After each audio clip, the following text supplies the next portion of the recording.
जसवीर सिंह। प्रधानमंत्री नरेंद्र मोदी ने बिहार में दूसरे एम्स की आधारशिला रखी है, जो दरभंगा के शोभन बाईपास के पास बनेगा।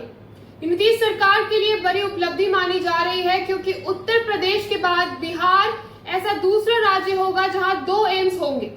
इससे राज्य और आसपास के क्षेत्रों में स्वास्थ्य सेवाओं में सुधार हो जाएगा। प्रधानमंत्री नरेंद्र मोदी ने कहा कि एनडीए सरकार ने मैथिली भाषा को 8वीं अनुसूची में शामिल किया और झारखंड में इसे दूसरी राजभाषा का दर्जा दिया।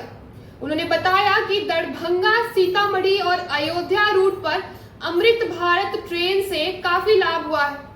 प्रधानमंत्री ने दरभंगा महाराज कामेश्वर सिंह के देश और काशी के विकास में योगदान को याद किया। साथ ही दरभंगा एम्स और अन्य विकास परियोजनाओं के लिए बधाई देते हुए अपना संबोधन समाप्त किया। प्रधानमंत्री नरेंद्र मोदी का कहना है कि आजादी के बाद 60 वर्षों तक देश में केवल एक एम्स था, जिससे मरीजों को दिल्ली आना पड़ता था। उनकी सरकार ने इस स्थिति को बदला और आज देश में 2 दर्जन एम्स है। मेडिकल कॉलेज और अस्पतालों में संख्या बढ़ाने के साथ साथ डॉक्टरों की संख्या में भी वृद्धि हुई है।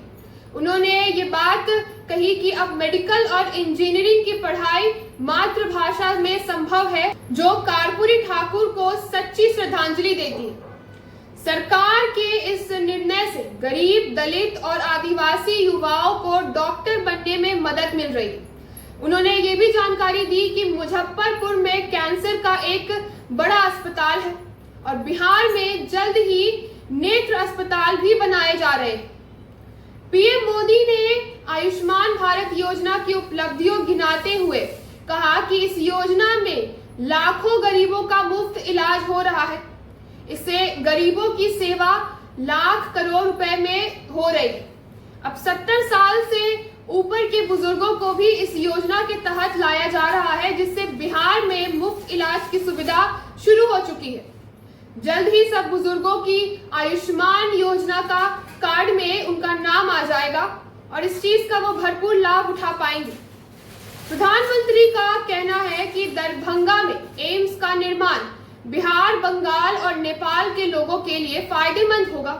साथ ही रोजगार और स्वरोजगार के अवसर भी बढ़ जाएंगे। उन्होंने गरीब और मध्य वर्ग पर बीमारियों के प्रभाव को रेखांकित करते हुए बताया कि पहले अस्पताल, डॉक्टर और दवाइयों की भारी कमी हुआ करती थी, लेकिन उनकी सरकार ने सोच और दृष्टिकोण बदलते हुए 5 बिंदुओं पर काम किया। बीमारी से बचाव, इलाज की व्यवस्था, सस्ता इलाज और दवाएं, छोटे शहरों में चिकित्सा सुविधाएं और तकनीक के माध्यम से इलाज सुनिश्चित करना। हालांकि इस पहल के साथ राजनीति भी शुरू हो गई। नेता प्रतिपक्ष तेजस्वी यादव ने दावा किया कि एम्स के लिए जमीन उन्हीं के कार्यकाल में दी गई थी और इस मामले में केंद्र की मोदी सरकार पर निशाना साध दिया। तेजस्वी यादव ने कहा कि जमीन उन्होंने उपलब्ध करवाई थी और डीएमसीएच को एम्स में बदलने के विचार का विरोध करते हुए शोभन में एम्स बनाने का फैसला लिया गया। उन्होंने दावा किया कि केंद्र सरकार पहले तैयार नहीं थी, लेकिन उनके दबाव के चलते अंततः ये योजना मंजूर हुई थी। तेजस्वी ने प्रधानमंत्री पर कटाक्ष करते हुए कहा कि अगर एम्स पहले ही बन गया था तो शिलान्यास करने की क्या जरूरत थी। उन्होंने मोदी को झूठा कहकर उन पर बड़ा आरोप लगाया और सवाल उठाए कि विशेष राज्य का दर्जा कब मिलेगा, जिसे मुख्यमंत्री नीतीश कुमार भी भुला चुके हैं। तेजस्वी के इस बयानों पर भाजपा प्रवक्ता नीरज कुमार ने पलटवार करते हुए कहा कि तेजस्वी यादव मानसिक रूप से अस्थिर हो गए हैं और अब दरभंगा एम्स का श्रेय भी लेने की कोशिश कर रहे हैं।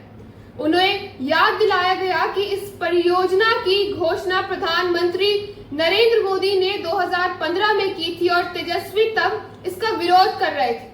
तो ऐसे तमाम खबरों के लिए जुड़े रहिए हमारे साथ और देखते रहिए आगाज एक्सप्रेस। धन्यवाद।